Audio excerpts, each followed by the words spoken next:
এই অপশান এখানে ক্লিক করবেন, ডুপ্লিকেট বলে অপশান আছে, এখানে ক্লিক করবেন। ক্লিক করার পর এটা ডবল লেয়ার করে দিবেন। যেহেতু এখানে আমার ভিডিওটা শর্ট ছিল তাই ডবল করে নিয়েছি। এরপর আপনারা কী করবেন, টেক্সট লিখবেন। ওকে, তো এখানে আপনারা টেক্সট নেবেন। আসসালামু আলাইকুম বন্ধুরা, আপনারা সবাই কেমন আছেন? আশা করি আপনারা অনেক ভালো আছেন।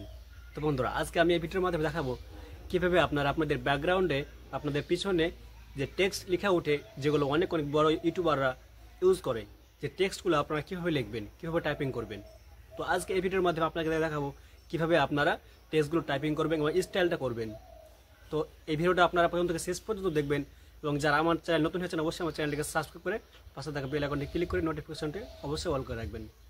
তো বেশি বকবক না করে চলুন আজকের ভিডিওটা শুরু করা যাক। তো প্রথমে আপনাকে ক্যাপকাট ওপেন করে নিতে হবে। তো ওপেন করার আগে আপনাকে সুপার ভিপিএন অ্যাপ্লিকেশন ইনস্টল করতে হবে, না তো আপনাদের ইন্ডিয়া থেকে লগ ইন হবে না। তো সেটা করার পর আপনারা চলে আসবেন, ক্যাপকাট অ্যাপ্লিকেশনটা ওপেন করার পর একটা ভিডিও আপনারা এখানে আপলোড দিয়ে দিবেন। ব্যাকগ্রাউন্ডে টেক্সট স্টাইল করতে চান, তো সিম্পলি আমি একটা ভিডিও সিলেক্ট করে নিয়েছি। তো এবার আপনারা কী করবেন, সর্বপ্রথমে আপনারা এই ভিডিওটাকে সিলেক্ট করে নেবেন। তো দেখতে পাচ্ছেন আমার একটা ভিডিও আছে এখানে শো হচ্ছে, দেখতে পাচ্ছেন এটা আমি তৈরি করেছি মোশন থেকে। তো এরপর কী করবেন, আপনারা সেই ভিডিওটাকে সিলেক্ট করে নেবেন। তো আমি এখানে সিলেক্ট করলাম। সিলেক্ট করার পর নিচে চলে আসবেন। নিচে আসার পর দেখতে পাচ্ছেন এখানে একটা অপশান দেখতে পাচ্ছেন, এখানে এই অপশান এখানে ক্লিক করবেন, ডুপ্লিকেট বলে অপশান আছে, এখানে ক্লিক করবেন। ক্লিক করার পর এটা ডবল লেয়ার করে দিবেন। যেহেতু এখানে আমার ভিডিওটা শর্ট ছিল তাই ডবল করে নিয়েছি। এরপর আপনারা কী করবেন, টেক্সট লিখবেন। ওকে, তো এখানে আপনারা টেক্সট লিখবেন, যে লেখাটা আপনারা লিখতে চান সেটা এখানে লিখে দেবেন। তো আমি সিম্পলি লিখলাম, আমার চ্যানেলের নাম লিখলাম টেক বয় হাসান। তো সিম্পলি দেখতে পাচ্ছেন আমার চ্যানেলের নাম লিখলাম। তো আমি এই টেক্সটটাকে আমি আমার এই ইমেজের বা আমার ভিডিও আছে সেই ভিডিওর ব্যাকগ্রাউন্ড বা পেছনে নিয়ে আসবো। তো এটা কীভাবে নিয়ে আসবো, তো এরপর কী করবো, আমরা সর্বপ্রথম এই যে অপশান দেখতে পাচ্ছেন আপনারা, সিম্পলি আপনারা এখানে ক্লিক করবেন। ক্লিক করার পর নিচে এখানে আপনারা টেক্সটের স্টাইলগুলো করে নেবেন। প্রথমে আপনারা দেখতে জানেন ভালো লাগে আপনাদের সেই টেক্সটটা, জানি স্টাইলটা খুব দেখতে সুন্দর হয়, সূক্ষ্মভাবে দেখতে ভালো লাগে।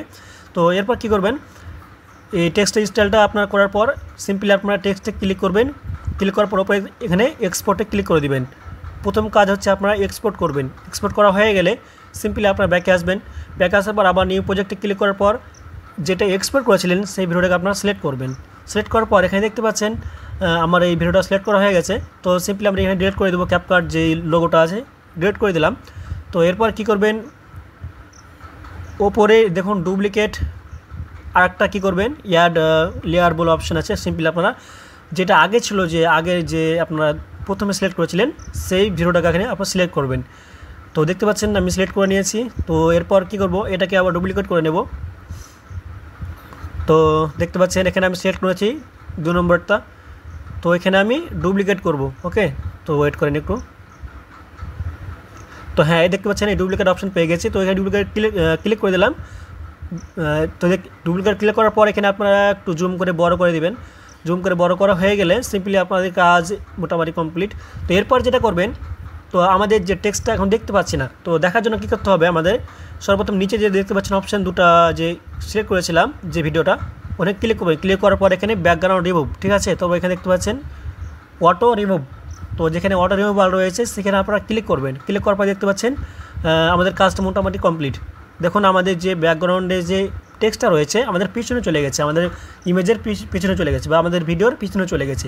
এবার যদি আমি এই ভিডিওটা চালু করে দেখি, তো এবার 2 নম্বরটা আপনারা সেই একইরকমভাবে প্রসেসটা করবেন।